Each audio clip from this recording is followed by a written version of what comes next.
entre les années 1945 et 1947, juste après la guerre, il a fallu rétablir, remettre en état les aéroports bombardés pendant la guerre. Il fallait reconvertir les navires, les bateaux qui avaient servi de transport de troupes et les rendre à leur affectation première, qui était simplement des transports de passagers. Il fallait réinventer les escales. À ce moment-là, figurez-vous, il y avait très peu d'avions, je ne sais même pas s'il y en avait, qui pouvaient faire le passage direct de l'Europe à l'Amérique ou de l'Amérique à l'Europe. Il y avait des escales à prévoir, etc. Le travail a été immense et il a été remarquablement fait. Un de mes amis intimes, qui avait été pilote de chasse pendant la guerre, dans la RAF. La RAF, les jeunes générations ne savent pas ce que ça veut dire. C'est tout simplement les avions de chasse, l'aviation anglaise. On l'appelait la RAF. Et je me souviens quand il me racontait l'épuisement qu'il avait lorsqu'ils étaient obligés quelquefois de faire 4 sorties par jour. Et ils rentraient complètement épuisés. Puis le nombre de compagnons qui étaient descendus par les combats, dans les combats aériens avec l'Allemagne. Or, toute cette période de rétablissement des choses qui était assez émouvante, on a tous, j'allais dire, participé au moins mentalement, psychologiquement, il y eut relativement peu d'accidents d'aviation. L'un d'eux va me servir de parabole, et je l'intitule simplement « Les bijoux du Levantin ». Une des lignes du Proche-Orient, des lignes régulières, sur une des lignes, un DC-4 fut accidenté.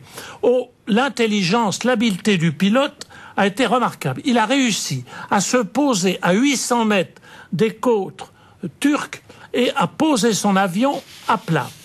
Immédiatement, on ne se préoccupe pas de faire sortir les passagers. Il dure 20 minutes pour passer le gilet de sauvetage et sortir sur la mer, de telle sorte qu'il ne plonge pas, qu'il ne disparaisse pas avec l'avion. Personne ne succomba. Personne ne succomba. C'est vraiment un modèle de sauvetage. Sauf une vieille anglaise et un Levantin. Celui-ci, si vous ne savez pas ce que veut dire un Levantin, vous chercherez dans votre dictionnaire et vous comprendrez tout de suite.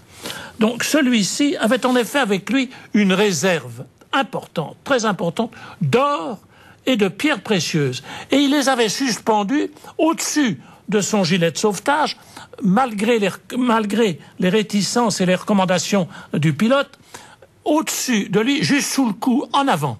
Si bien qu'arriva ce qui devait arriver, c'est qu'une fois dans l'eau, au lieu de surnager comme il le pouvait avec son gilet, le poids qu'il avait devant sa tête sur son cou le fit basculer, la tête en bas et les pieds en l'air. Et il mourut noyé. Il avait préféré rester attaché, agrippé à son or, plutôt que d'être sauvé. Dites-moi, lorsque nous nous confions au sacrement, c'est peut-être que nous avons pressenti qu'il valait mieux regarder le ciel que de regarder la terre, que d'être attaché sous son or à toutes ces choses, à toutes ces préciosités, si je puis dire, lorsque nous croyons que notre heure, que nous tenons, auquel nous nous sommes tentés de nous agripper sur le cœur, mais qui risque de tout déséquilibrer. Hein, vous voyez le dessin? Et puis de nous noyer. Ne me dites pas que l'attachement aux pierres précieuses que nous croyons avoir ne nous met pas parfois en risque de nous noyer. N'oubliez pas la crispation du Levantin sur ces pierres précieuses.